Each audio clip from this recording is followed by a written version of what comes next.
ایک مولوی صاحب تھے، میں نام نہیں لیتا، بڑا معروف آدمی تھا، مجھے حرم میں ملے، مجھے کہتے ہیں وکیل صاحب آپ ہمارے خلاف بڑی سخت تقریریں کرتے ہیں کہ یہ دھمال کھیلتے ہیں، اور تو بھئی وجد کی کیفیت ہوتی ہے، وہ دھمال تو آپ نے بنا رکھا ہے، تاکہ جبکہ صحیح حدیث میں ہے کہ حضور پاک جبل صبیر پہ جو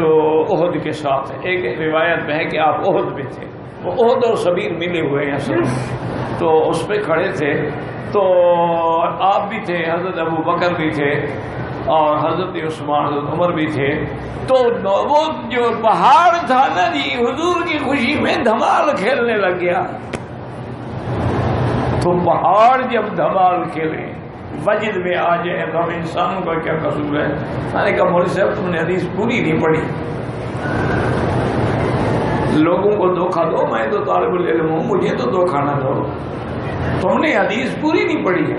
کہتے کیا مطلب؟ ان کا پھر حضور نے کیا کیا کہ جب وہ پہاڑ ہلنے لگا تو حضور نے اپنے پاؤں سے مارا اور فرمایا اسبت یا احد ما علیک الا صدیق و نبی و شہیدان، کہ اے پہاڑ احد ٹھہر جا، تیرے اوپر ایک نبی ہے، ایک صدیق ہے اور دو شہید ہے۔ تو حضور نے تو دھمال کھیلنے والے کو جوتا مارا، پھر ہم بھی وہی کریں۔ اس کے بعد کیا بات یار، تمہارے ساتھ بات کرنے کا فائدہ ہی کوئی نہیں، نقصان ہی ہوتا ہے۔ کہا میں نے تو آپ کو نہیں بلایا، آپ وہاں پہ چل کے آ گئے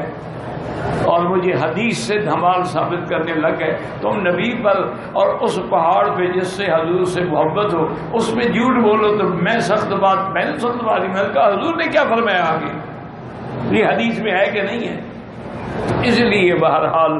دعا کریں کہ اللہ پاک ہمیں حضور کی غلامی، صحابہ، اہل بیت، علماء، مجتہدین، محدثین، فقہاء،